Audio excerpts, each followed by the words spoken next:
أعمالنا من يهده الله فلا مضل له ومن يضلل فلا هادي له وأشهد أن لا إله إلا الله وحده لا شريك له وأشهد أن محمدا عبده ورسوله أرسله بالحق بشيرا ونذيرا وداعيا إلى الله بإذنه وسراجا منيرا من يطع الله ورسوله فقد رشد ومن يعص الله ورسوله فإنه لا يضر إلا نفسه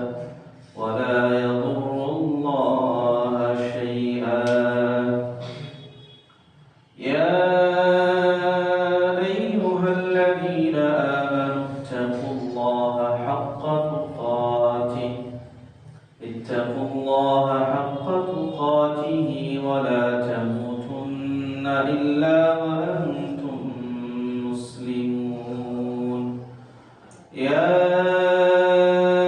أيها الناس اتقوا ربكم الذي خلقكم من نفس واحدة وخلق منها زوجها وبث منهما رجالا كثيرا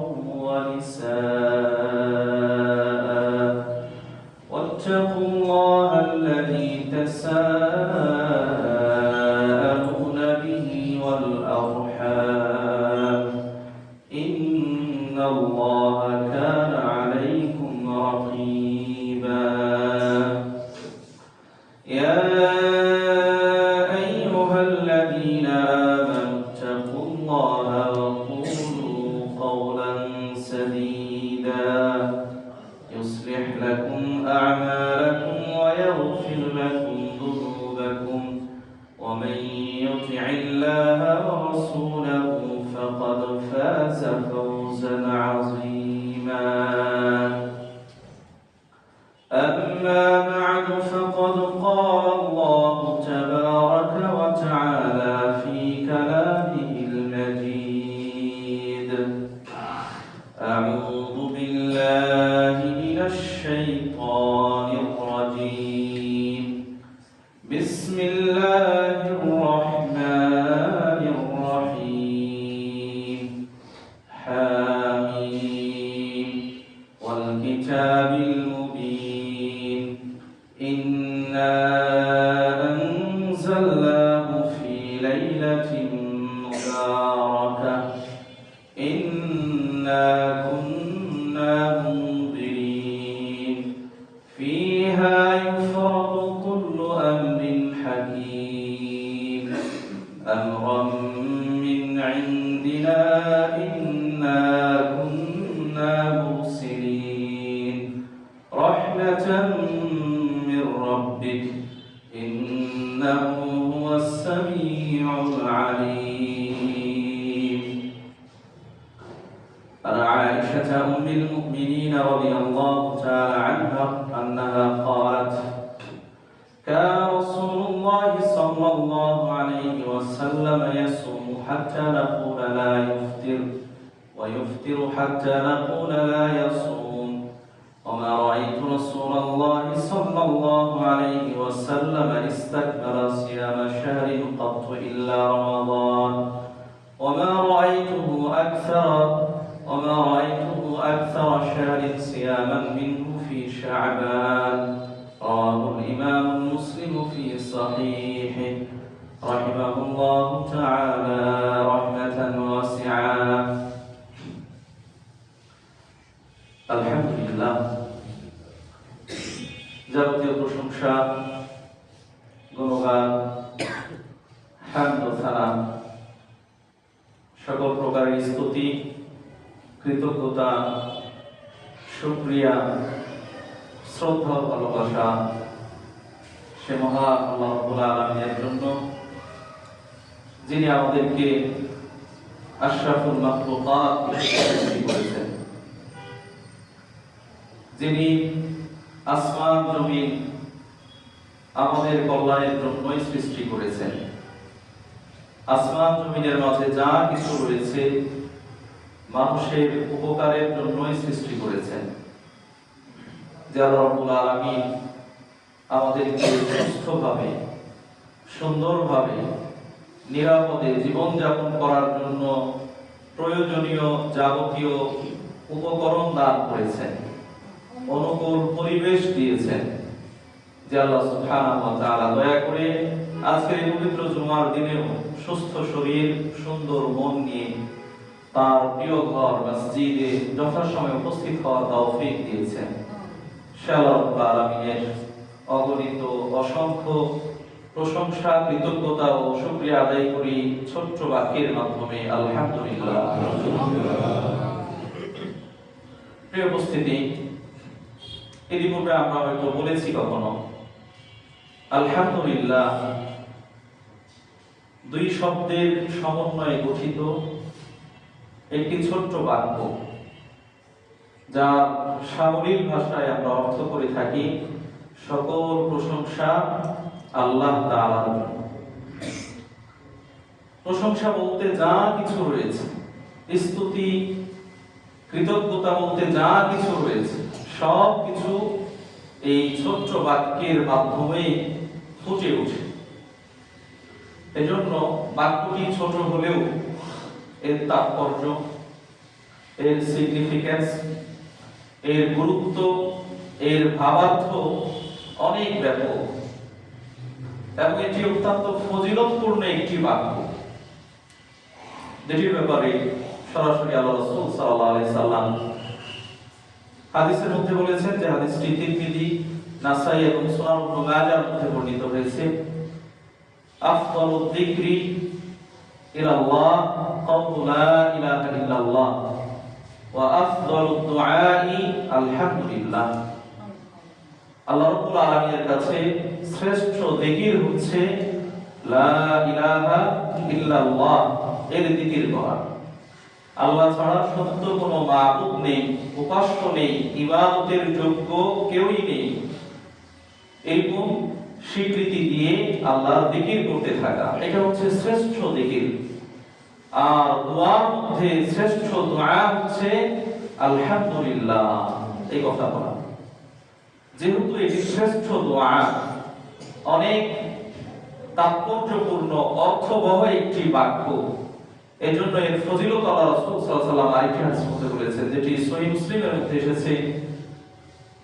মালিক ইবনে হুয়াইরিস রাদিয়াল্লাহু তাআলা থেকে বর্ণিত, তিনি বলছেন, আল্লাহ রাসূল সাল্লাল্লাহু আলাইহি ওয়াসাল্লাম বলেছেন, আলহামদুলিল্লাহ তামলাউল মিজান। একবার যদি কেউ আলহামদুলিল্লাহ বলে, এই কথা বলার মাধ্যমে মিজান, যাতে বান্দাকে এবং বান্দার আমলকে পরিমাপ করা হবে, মাপা হবে, সেই মিজান সবে পরিপূর্ণ হয়ে যায়। সুবহানাল্লাহ। এরপরে আল্লাহ রাসূল সাল্লাল্লাহু আলাইহি ওয়াসাল্লাম আরো বলছেন, ওয়া সুবহানাল্লাহ ওয়াল হামদুলিল্লাহ তামলাউ আও তামলাআনি মা বাইনাস সামাই ওয়াল আরদ। একবার আলহামদুলিল্লাহ বলা এবং একবার সুবহানাল্লাহ বলার মাধ্যমে আসমান আর জমিনের মাঝে যে বিশাল শূন্যতা রয়েছে, ফাঁকা রয়েছে, গ্যাপ রয়েছে, এই ফাঁকা জায়গাটা আল্লাহ রাব্বুল আলামিন সব দিয়ে পরিপূর্ণ করে দেন। সুবহানাল্লাহ, আলহামদুলিল্লাহ। প্রিয় উপস্থিতি, এজন্য বেশি বেশি আল্লাহ রাব্বুল আলামিনের কৃতজ্ঞতা আদায় করা দরকার এবং যে সকল যিকির, দোয়া, প্রশংসনীয় কথা স্বয়ং আল্লাহ রাব্বুল আলামিন নিজের জন্য বলেছেন, চয়ন করেছেন, বেছে নিয়েছেন, নির্বাচন করেছেন, বলতে উদ্বুদ্ধ করেছেন, আল্লাহ রাসূল সাল্লাল্লাহু আলাইহি ওয়াসাল্লাম যে কথাগুলো বলে আল্লাহর প্রশংসা করেছেন, স্তুতি বর্ণনা করেছেন, সেই কথাগুলো, সেই শব্দগুলো, সেই বাক্যগুলো নির্বাচন করে আল্লাহ রাব্বুল আলামিনের প্রশংসা ও কৃতজ্ঞতা বর্ণনা করা, এটি হচ্ছে উত্তম এবং শ্রেষ্ঠ। আমরা আবার আল্লাহ রাব্বুল আলামিনের শুকরিয়া আদায় করে বলি আলহামদুলিল্লাহ। অতঃপর সালাতু সালাম শান্তির অনুধারা বর্ষিত হোক আমাদের প্রিয় নবী, সর্বশেষ নবী রাসূল, সর্বকালের সর্বযুগের সর্বশ্রেষ্ঠ মহামানব, আদর্শবান শিক্ষক, মানবতার মুক্তির দূত, উম্মতের যাতে কল্যাণ রয়েছে, উপকার রয়েছে, উন্নতি রয়েছে, এরকম সকল বিষয় যিনি তার উম্মতকে পুঙ্খানুপুঙ্খভাবে জানিয়েছেন। যে সকল বিষয়ে ক্ষতি রয়েছে, অমঙ্গল রয়েছে, অকল্যাণ রয়েছে, সে সকল বিষয় থেকে তিনি তার উম্মতকে সতর্ক করেছেন, সজাগ করেছেন, সচেতন করেছেন। যে মানুষটি নিজের জীবনের স্বর্ণোজ্জ্বল সময়, গুরুত্বপূর্ণ সময় আল্লাহ রাব্বুল আলামিনের দ্বীন প্রচার প্রসার করার জন্য অকাতরে ব্যয় করেছেন, মৃত্যুর আগ মুহূর্তেও যিনি দ্বীনের ব্যাপারে, দ্বীনের বিধিবিধান পালনের ব্যাপারে উম্মতকে উদ্বুদ্ধ করেছেন, উৎসাহিত করেছেন, রাহমাতুল লিল আলামিন সাইয়্যিদুল আম্বিয়া ওয়াল মুরসালিন খাতামুন নবিয়্যিন মুহাম্মদুর রাসূলুল্লাহ সাল্লাল্লাহু আলাইহি ওয়াসাল্লাম,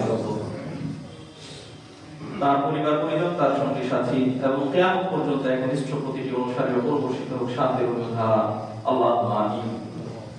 সম্মানিত সমবেত মুসলিম ভাই বোনেরা, আজকের এই পবিত্র জুমার খুতবায় নির্ধারিত সময় নির্দিষ্ট বিষয়ে দুইটি কথা আপনাদেরকে মনে করিয়ে আমরা আমাদের সংক্ষিপ্ত আলোচনা শেষ করব বলে ইচ্ছা পোষণ করছি। ওমা তাওফীক ইল্লা বিল্লাহ আলাইহি তাওয়াক্কালতু ওয়া ইলাইহি উনীব। প্রিয় উপস্থিতি, আল্লাহ রাব্বুল আলামিন আমাদেরকে সৃষ্টি করেছেন তার ইবাদতের জন্য, এটি নতুন করে বলার অপেক্ষা রাখে না। ইবাদতগুলো বিভিন্ন বিষয়ের মধ্যে বিভক্ত, বিভিন্ন সময়ের মধ্যে, সময়ের সাথে সংশ্লিষ্ট। কিছু কিছু ইবাদত স্থান এর সাথেও সম্পৃক্ত।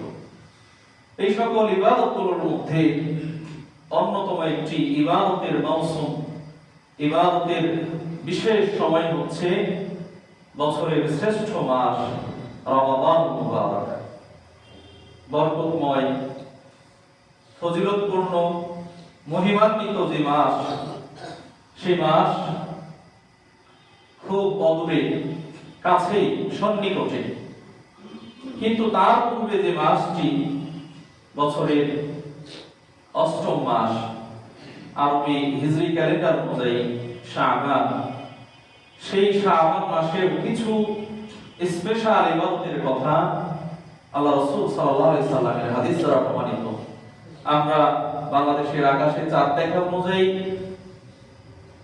হিজরি ক্যালেন্ডারের শাবান মাসের আজকে 7 তারিখে অবস্থান করছি।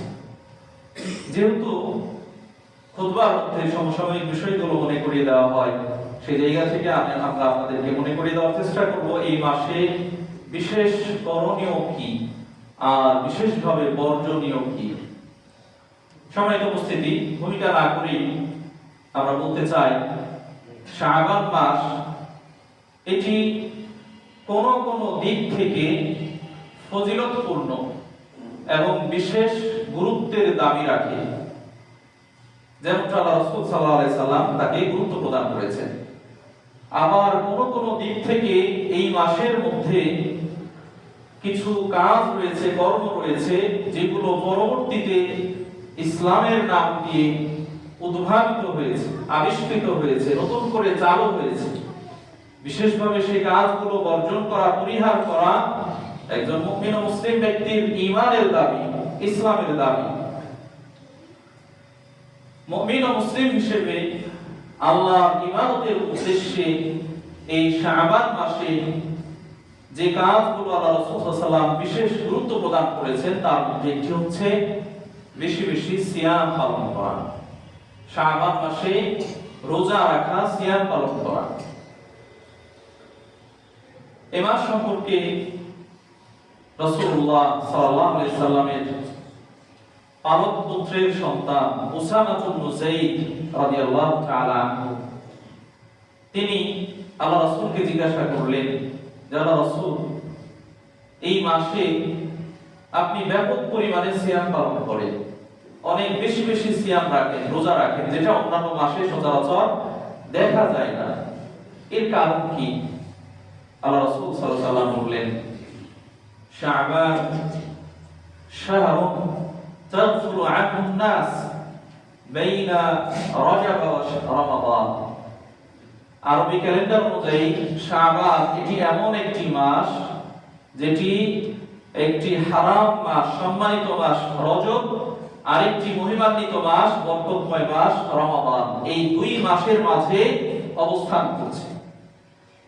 মানুষেরা রজব মাস এটি সম্মানিত বিশেষায়িত একটি মাস হওয়ার কারণে সেটাকে একদিক থেকে গুরুত্ব প্রদান করে, এবং রমাদান মাস ইবাদত বন্দেগীর স্পেশাল মৌসুম, সিজন, সেই হিসেবে মানুষ এটাকেও বিশেষভাবে গুরুত্ব প্রদান করে।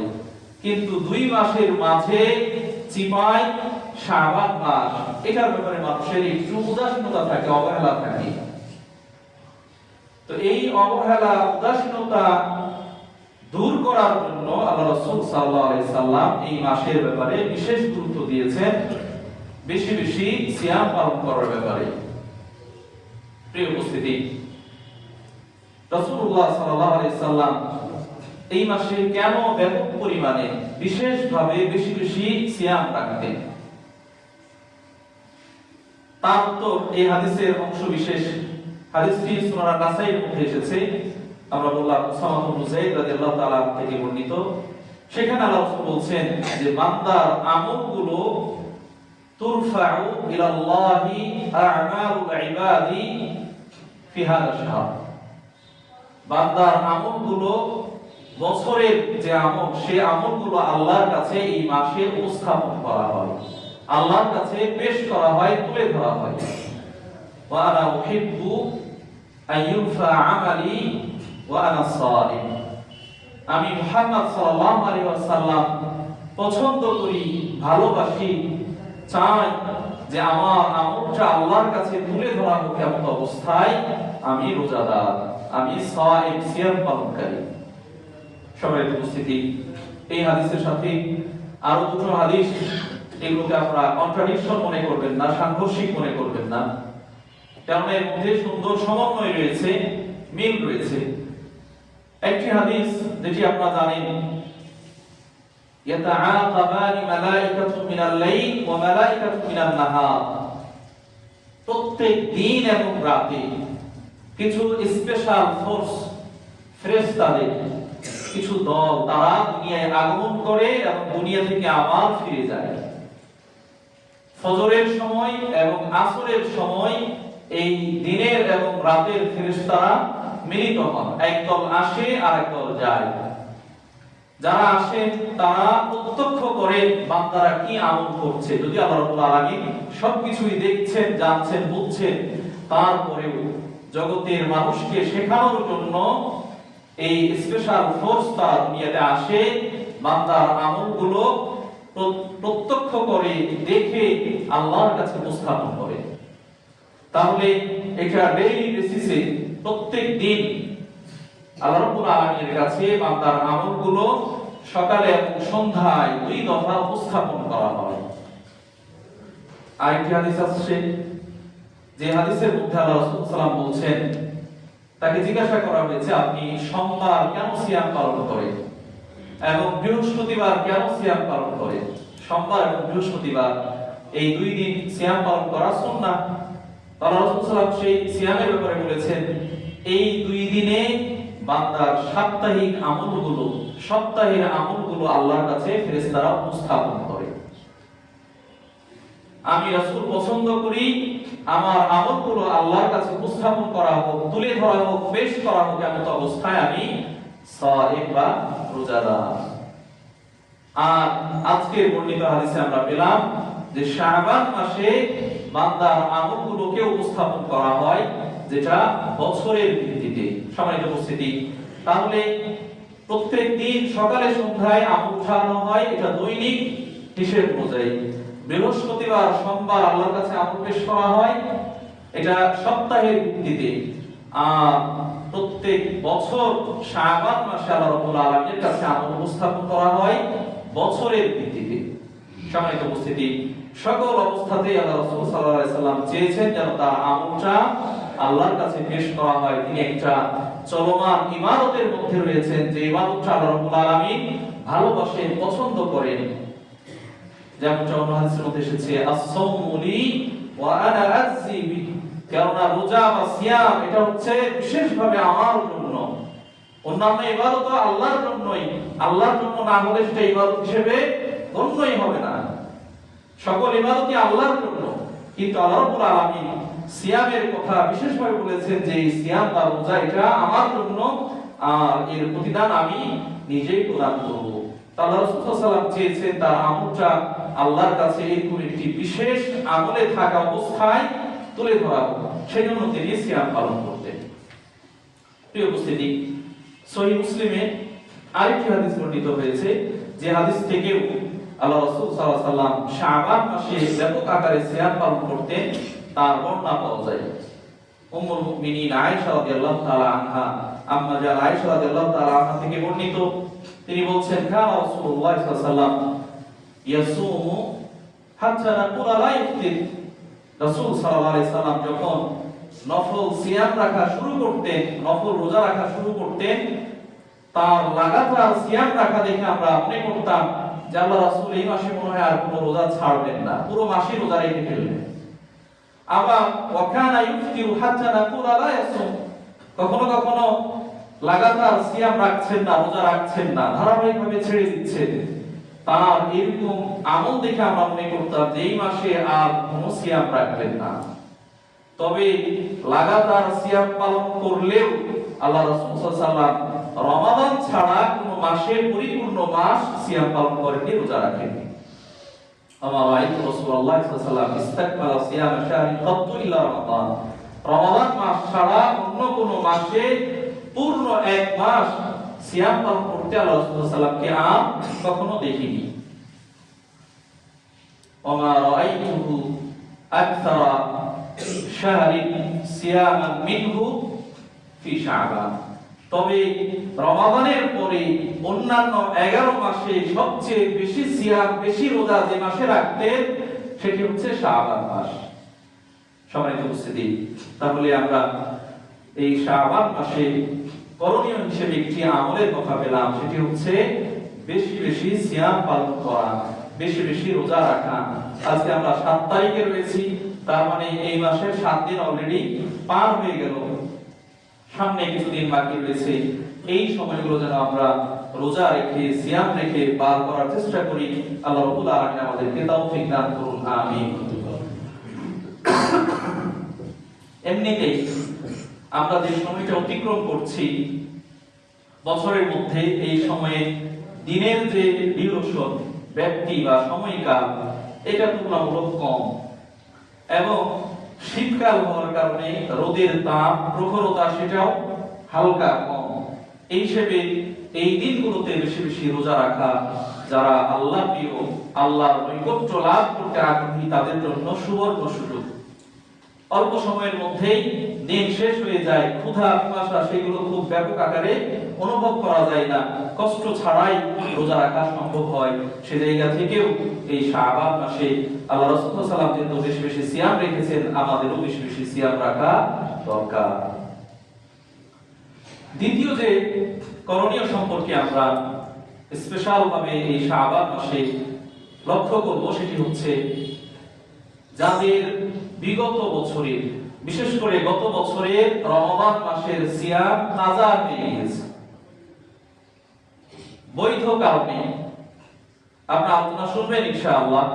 রমাদান মাস এসে গিয়েছে, রমাদান মাসে রোজা ছাড়ার ব্যাপারে বৈধ সামান্য কিছু কারণ রয়েছে। তার মধ্যে উল্লেখযোগ্য একটি কারণ হচ্ছে, যদি কোনো ব্যক্তি সফরে থাকে, মুসাফির থাকে, তাহলে তার জন্য এই রমাদান মাসের রোজা রমাদান মাসেই রাখা ফরজ নয়।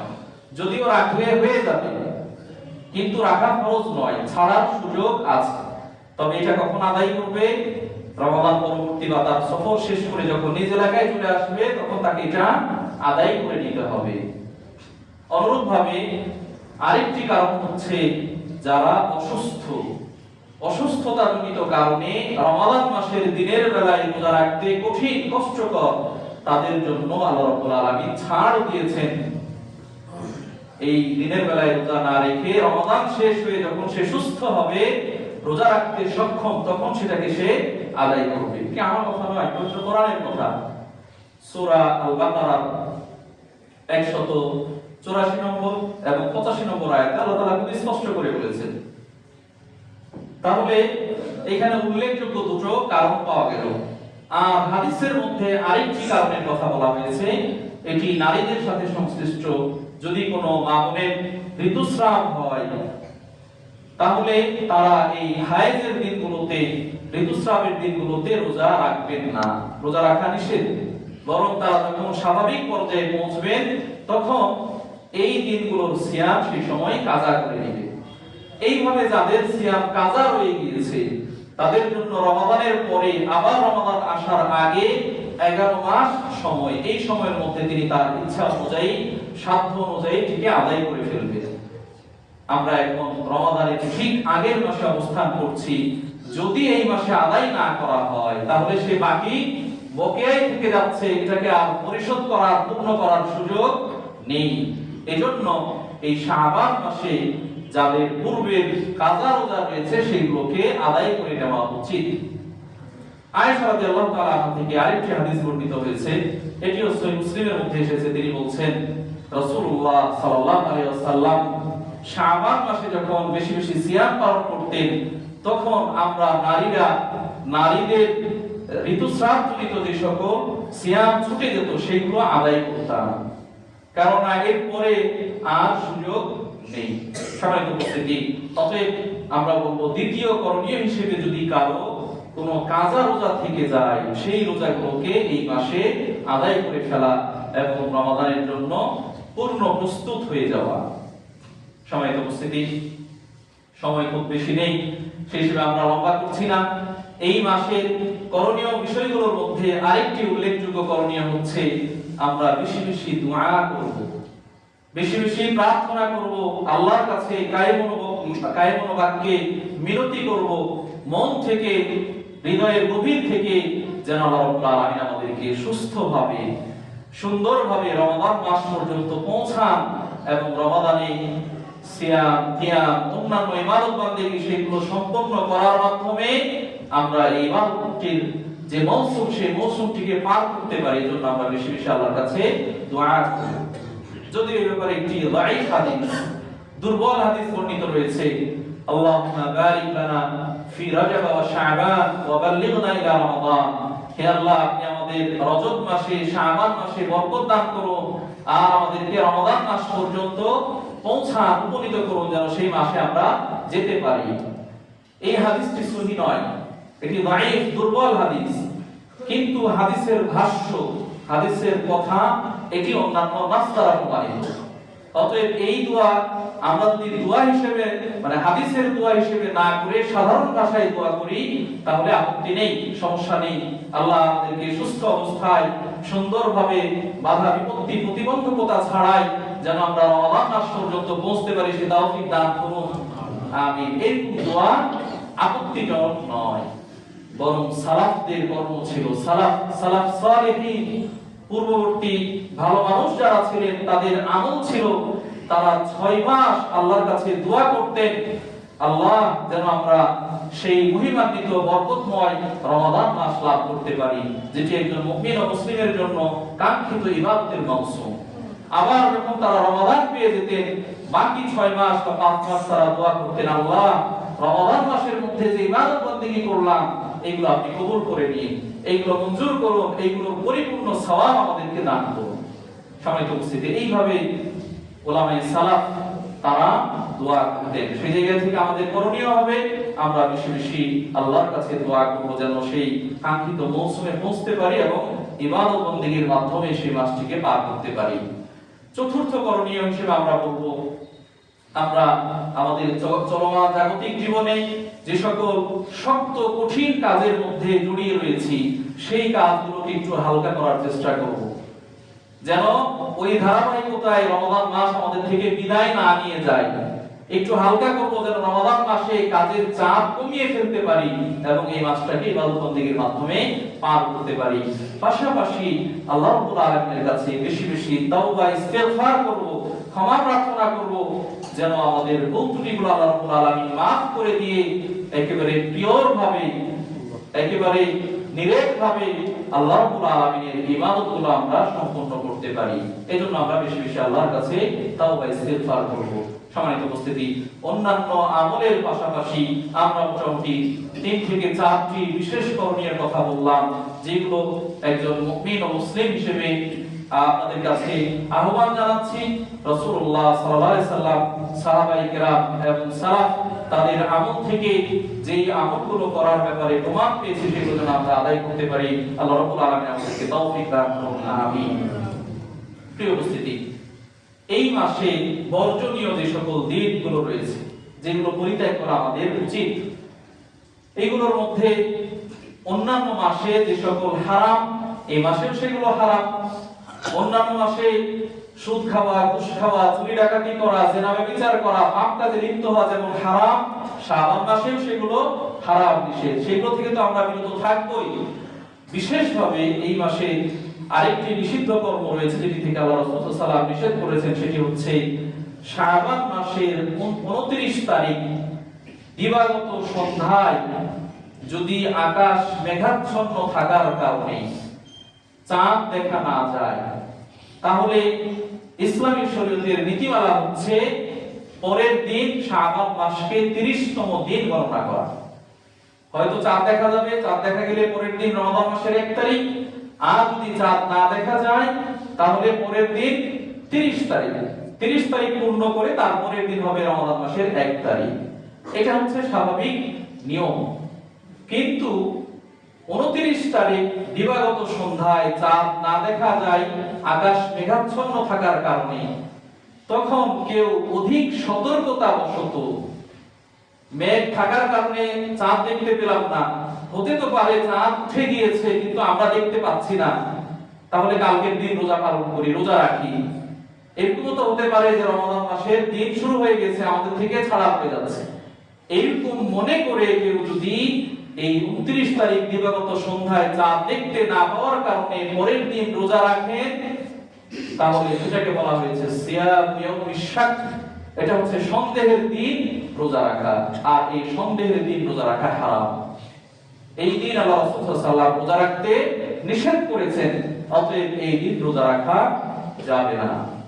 তবে যদি কারো পূর্ব থেকে অভ্যাস থেকে থাকে প্রত্যেক মাসের 30 তারিখ তিনি রোজা পালন করেন, প্রত্যেক মাসের 30 তারিখে তিনি রোজা পালন করেন, তাহলে তিনি রোজা রাখতে পারেন, এ ব্যাপারে আপত্তি নেই। কিন্তু অধিক সতর্কতা অবলম্বন করে হয়তো রমাদান ছুটে যাচ্ছে, চলে যাচ্ছে, এরকম মনে করে এই 30 তারিখ সিয়াম রাখা, রোজা রাখা, এটা আল্লাহ রাসূল সাল্লাল্লাহু আলাইহি ওয়াসাল্লাম নিষেধ করেছেন।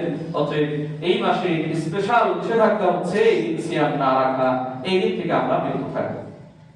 প্রিয় উপস্থিতি, আরেকটি নিষেধাজ্ঞা বিশেষ দিক হচ্ছে শাবান মাসের 14 তারিখ দিবাগত রাত এবং রাত পরবর্তী দিন, এই রাত এবং দিনকে কেন্দ্র করে বিশেষভাবে যে সকল ইবাদত বন্দেগীর প্রচলন ঘটানো হয়েছে। আমি যদি আরেকটু স্পষ্ট ভাষায় বলতে চাই, তাহলে মানুষ যে শবে বরাত পালন করে, শবে বরাত কেন্দ্রিক যে সকল ইবাদত বন্দেগী করে, এই রাত কেন্দ্রিক খাবার দাবার, রুটি, গোশত, হালুয়া অথবা বিশেষ পোশাক পরিচ্ছদ পরিধান করা, রাতে গোসল করা, গোসল করে রাতের বেলায় এসে রাত জাগরণ করা, হাজারি নামাজ 100 রাকাত নামাজ, প্রত্যেক রাকাতে 10 বার করে কুল হুয়াল্লাহু আহাদ পড়া, এইভাবে যে হাজারি নামাজ রয়েছে সেই নামাজ পড়া, অথবা অন্যান্য ইবাদত বন্দেগীর মধ্যে এই রাতকে পার করা, এই ধরনের ইবাদতগুলো কোরআন এবং সহিহ হাদিস দ্বারা প্রমাণিত নয়। অতএব এইগুলো যদি কেউ ইবাদত হিসেবে করে, সেটি ইবাদত হবে না, সেটি হবে বিদআত। আর এই বিদআত থেকে আল্লাহ রাসূল সাল্লাল্লাহু আলাইহি ওয়াসাল্লাম আমাদেরকে বারবার সতর্ক করেছেন। অতএব এই রাত কেন্দ্রিক ইবাদত বন্দেগী করা আমাদেরকে পরিহার করতে হবে, বর্জন করতে হবে, বাদ দিতে হবে। সম্মানিত উপস্থিতি, সামনে আরো দিন রয়েছে। খতিব সাহেব ইনশাআল্লাহ এই ব্যাপারে আরো স্পষ্ট করে বিস্তারিত আলোচনা করবেন, কিন্তু আমি সংক্ষেপে মূল কথা হিসেবে যেটা বলতে চাই যে এই দিন এবং রাত কেন্দ্রিক যে ইবাদতগুলো রয়েছে, যেটা অন্যান্য সময় করা হয় না, যেগুলোর ব্যাপারে প্রমাণ নেই, এই ইবাদত বন্দেগীগুলো পরিহার করা উচিত। যারা নিয়মিত 13, 14, 15 তারিখে রোজা রাখেন, মাসের 3 দিন, তারা রোজা রাখবেন, সমস্যা নেই। কারণ 15 তারিখ শাবান মাসের 14 তারিখ দিবাগত রাতের পরে তো হচ্ছে 15 তারিখ দিন, এই দিন সিয়াম রাখবে, তাতে কোনো সমস্যা নেই। কিন্তু এই শবে বরাত, এটা বিশেষ রাত, এই রাত কেন্দ্রিক ইবাদত রয়েছে এবং তার এই ফজিলত হিসেবে পরের দিন রোজা রয়েছে, এরকম মনে করে রোজা রাখলে সেই রোজা বিদআত এবং সেটি রাখতে আল্লাহ রাসূল সাল্লাল্লাহু আলাইহি ওয়াসাল্লাম নিষেধ করেছেন। যদিও ইবনে মাজার একটি হাদিসে এইভাবে এই রাতের ফজিলত সম্পর্কে এসেছে, যেটিকে নাসিরউদ্দিন আলবানী রাহিমাহুল্লাহ সহিহ বলেছেন। অনেকে এটাকে দাঈফ এবং অগ্রহণযোগ্য দলিল বলেছেন, কিন্তু নাসিরউদ্দিন আলবানী এটিকে সহিহ বলেছেন। তারপরেও সেখানে আমলের কোনো কথা নেই। সে হাদিসটি হচ্ছে আল্লাহ রাসূল সাল্লাল্লাহু আলাইহি ওয়াসাল্লাম এই 14 তারিখ দিবাগত রাতে রাসূল সাল্লাল্লাহু আলাইহি ওয়াসাল্লাম বলেছেন, আল্লাহ তাআলা 14 তারিখ দিবাগত রাতে দুনিয়ার বুকে উকি মারেন, উকি মেরে দেখেন এবং বলেন, যারা আল্লাহর সাথে শিরিক করেনি আর যারা তার ভাইয়ের সাথে বিদ্বেষ রাখে না, রাগারাগি নেই, হিংসা বিদ্বেষ নেই, এই দুটি বৈশিষ্ট্য সম্পন্ন সকল মুসলিমকে আল্লাহ রাব্বুল আলামিন মাফ করে দেন। সুবহানাল্লাহ। তাহলে যদি এটি ফজিলতের হাদিস এবং সহিহ হিসেবে আমরা ধরেও নেই, এইখানে স্পেশাল কোনো আমলের কথা নেই, বরং যারা মুশরিক নয়, মুসলিম, যারা একত্ববাদী তাওহীদপন্থী, তারা সকলে এই ফজিলত পাবে। যে ব্যক্তি তার ভাইয়ের সাথে রাগ ও হিংসা বিদ্বেষ রাখেনি, সে ব্যক্তি এই ফজিলত পাবে, কিন্তু এর জন্য স্পেশাল কোনো আমলের কথা নেই। সম্মানিত উপস্থিতি, অতএব এই রাত এবং পরের দিনকে কেন্দ্র করে যে সকল ইবাদত বন্দেগী করা হয় বিশেষভাবে, সেই ইবাদত বন্দেগীগুলো আমাদেরকে পরিহার করতে হবে, বর্জন করতে হবে।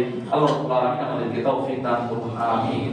সম্মানিত উপস্থিতি, আমরা খুব সংক্ষিপ্ত আকারে এই শাবান মাসে কি কি করণীয় এবং কোন বিষয়গুলো থেকে আমরা বিরত থাকবো সেগুলো সম্পর্কে আলোকপাত করলাম।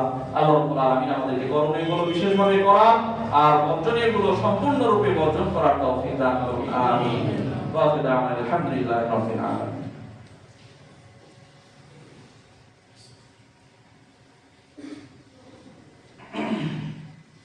বিসমিল্লাহির রহমানির রহিম। আলহামদুলিল্লাহি রাব্বিল আলামিন ওয়াল আকিবাতু লিল মুত্তাকিন ওয়াস সালাতু ওয়াস সালামু আলা সাইয়্যিদিল আমবিয়া'i ওয়াল মুরসালিন নবিয়িনা মুহাম্মদ ওয়া আলা আলিহি ওয়া আসহাবিহি ওয়া মান তাবি'আহুম বি ইহসান ইলা ইয়াউমিদ্দিন। أما بعد فإن خير الحديث كتاب الله وخير الهدي هدي محمد صلى الله عليه وسلم وشر الأمور محدثاتها وكل محدثة بدعة وكل بدعة ضلالة ثم أما بعد عباد الله رحمكم الله إن الله يأمر بالعدل والإحسان وإيتاء ذي القربى وينهى عن الفحشاء والمنكر والبغي يعظكم لعلكم تذكرون।